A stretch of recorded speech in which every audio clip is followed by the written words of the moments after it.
Yeah. Now I noticed that you two are partners in a company called Pop Neuro. And as I was trying to figure out everything about you guys, Yeah. so what's Pop Neuro? What's that about? At Pop Neuro, we teach ethical application of neuroscience to marketing. All right, I like the sound of that Yeah. because we'll probably talk about ethics somewhere along the line here because that's been kind of a red flag for me recently, Yeah. and it's been a red flag for a while. Uh, but when I saw and I'll make reference to this later, to the Netflix documentary, The Social Dilemma, that really pushed my buttons because I thought I knew all about, the kinds of manipulation that was going on, but that brought it home in such a concrete way that it got me nice and upset. But I'm not going to take that out on you, particularly now that I hear that you guys are concerned about ethical applications of neuroscience.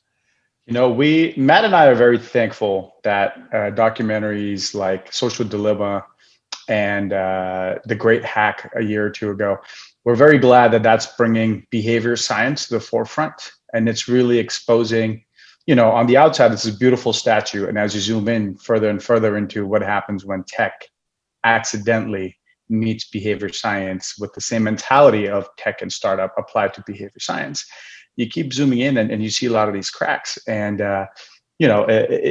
that's we're happy to see that. The second thing I want to say is I don't think Social Dilemma went far enough.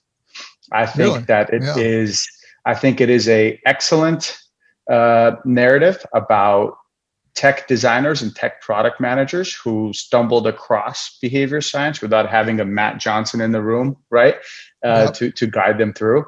And I'm from the tech world, and I know metrics are keep people on your site, right? The time on site model that meets behavior science. They did expose that, which is nice.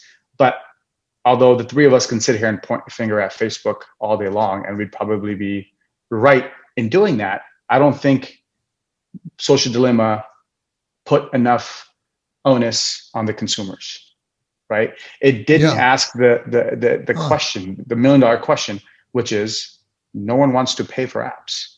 How in the world do you expect them to make money if you, me, and Matt want to keep using WhatsApp and Instagram and TikTok and whatever the new one is and Skype, right?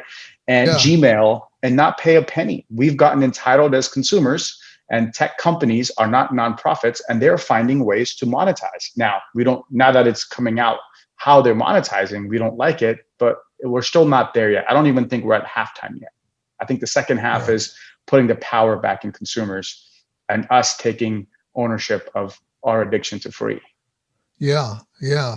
That's a great point that you're bringing up. I'm glad that you've brought us to that. So we'll probably come back to that as we go along here.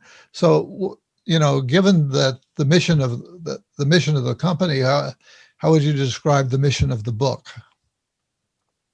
Oh man, the mission of the book. The mission of the book really is something that Matt and I uh, feel it in our heart.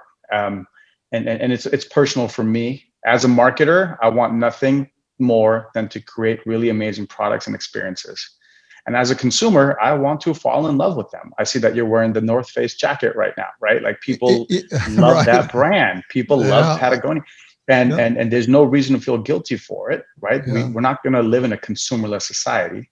But there is this distrust. So my identity that as a marketer doesn't like that my identity as a consumer is at conflict at times because of some of the stuff that happens. Yeah. So our driver behind the book was to bridge that gap, right? So it isn't just to point a finger at marketers and say they're evil.